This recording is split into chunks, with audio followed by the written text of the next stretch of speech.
प्रश्न 11। अरुण का यह मधुमय देश हमारा का भावार्थ स्पष्ट कीजिए, अथवा अरुण यह देश हमारा काव्य का प्रतिपाद्य स्पष्ट कीजिए। जवाब। रूपरेखा। एक प्रस्तावना। बे काव्य का भावार्थ या प्रतिपाद्य। एक प्रस्तावना।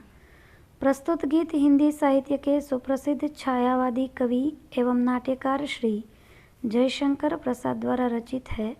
इस गीत की रचना कवि ने अपने सुप्रसिद्ध ऐतिहासिक नाटक चंद्रगुप्त के लिए की थी। यह गीत वहां से संकलित किया गया है। कवि ने अपनी प्रायः सभी नाटकों में सुंदर गीतों की योजना की है।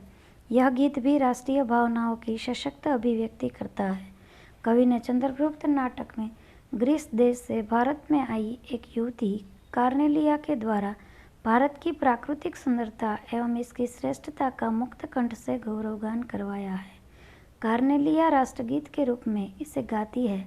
इसके माध्यम से कवि ने देश के अनुरूप सौंदर्य एवं वैभव का गान करके अपने देश प्रेम को बखूबी अभिव्यक्त कर दिया है। इस गीत में एक विदेशी नारी का भी भारत के अनुपम सौंदर्य एवं वैभव के प्रति गहरा आकर्षण व्यक्त हुआ है। साथ ही कवि की काव्य प्रतिभा एवं छायावादी शैली का भी अच्छा परिचय मिल जाता है। प्रस्तुत गीत अपने छोटे से क्लेवर में भी अपना प्रभाव स्थापित करने में पूर्णतः सफल सिद्ध हुआ है। बे काव्य का भावार्थ या प्रतिपाद्य। काव्य के प्रारंभ से ही कोमलकांत पदावली एवं तत्सम शब्दों की शोभा प्राकृतिक सौंदर्य वर्णन को निखार देते हैं। अरुण यह मधुमय देश हमारा, जहाँ पहुँच अनजान क्षितिज को मिलता एक सहारा, सरस तामरस गर्भ विभा पर नाच रही तरुशाखा मनोहर। कवि स्वदेश के गौरव को सर्वाधिक महत्व देते हैं। हमारा यह स्वर्ग सा भारत देश मधुमय है, माधुर्य से परिपूर्ण है। ईश्वर ने मानो इसे विशिष्ट रूप दिया है, सुषमा दी है, मधुरता दी है। कवि को लगता है कि ईश्वर ने स्वयं इसे बनाया है, क्योंकि भौगोलिक दृष्टि से यह ऐसे स्थान पर बसा है कि समूची पृथ्वी के आधारहीन क्षितिज को इसी धरती पर मानो सहारा मिल रहा हो, ऐसा लगता है। तात्पर्य यह है कि हमारे देश की 3 और समुद्र और 1 और हिमालय के होने से आकाश और धरती का सहज रूप से मिलन विश्व में केवल हमारे देश में ही संभव हुआ है। ऐसा सहन मिलन विश्व में किसी भी देश में नहीं मिलता।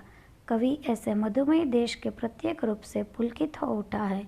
वह प्रातःकाल में अंधकार से बाहर आए कमल पर नाचती हुई सूर्य की किरणों को देखकर विभोर हो जाता है।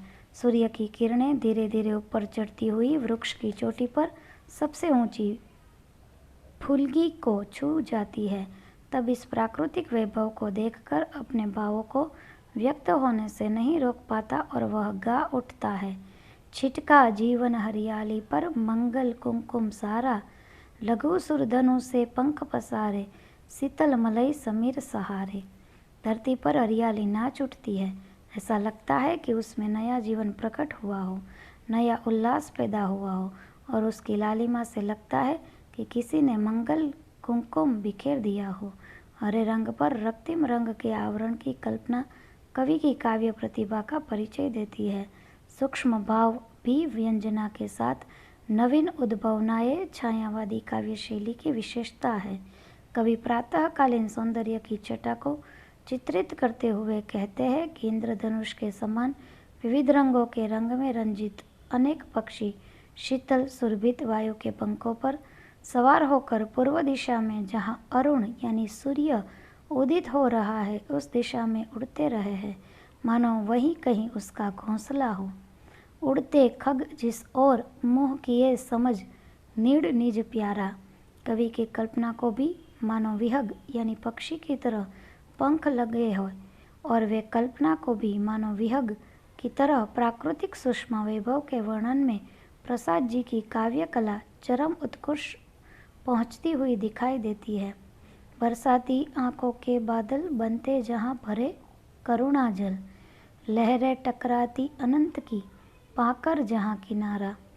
प्रकृति का जीवत वर्णन छायावादी काव्य की विशेषता है और श्रृंगार भी। प्रसाद जी ने प्रकृति को मानव की ओर सहचरी भी कहा है।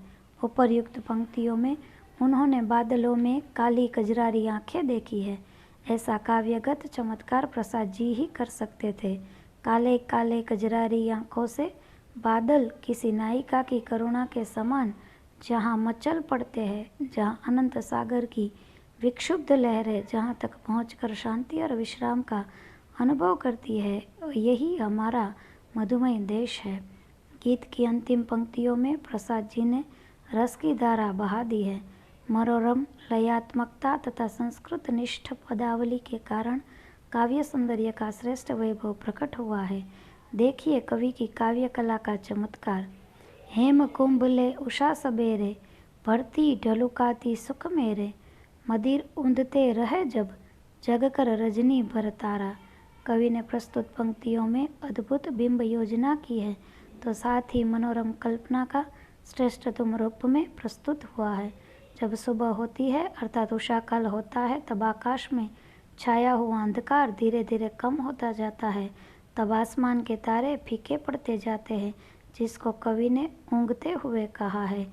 रात भर जागने के पश्चात जब उसे नींद आ रही हो, ऐसा कवि को लगता है। कवि उषा काल के मनोरम दृश्य को पूरी तल्लीनता से देखता है और महसूस करता है।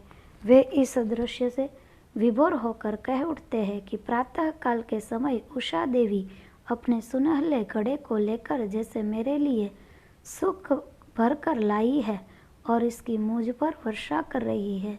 तब रात भर जागकर रजनी रानी का पहरा देने वाले तारे अब थकान के कारण ऊँघते हुए दिखाई देते हैं। प्रसाद ने अपने एक अनन्य गीत बीती विभावरी जागरी में भी उषा को एक नारी के रूप में चित्रित करते हुए कहा है कि बीती विभावरी जागरी, अंबर पनघट डुबो रही, तारा घट उषा नागरी। सारांश। उपर्युक्त विवेचन के उपरांत हम यह कह सकते हैं कि प्रस्तुत गीत में प्रसाद जी की छायावादी काव्य शैली एवं सूक्ष्म भाव विभाजना के साथ राष्ट्र प्रेम की भी सुंदर अभिव्यक्ति हुई है। अत्यंत कम शब्दों में कवि ने अनूठी बिंब योजना करके प्रकृति के अनुपम सौंदर्य की झलक प्रस्तुत करके हमारे देश का मधुमय होने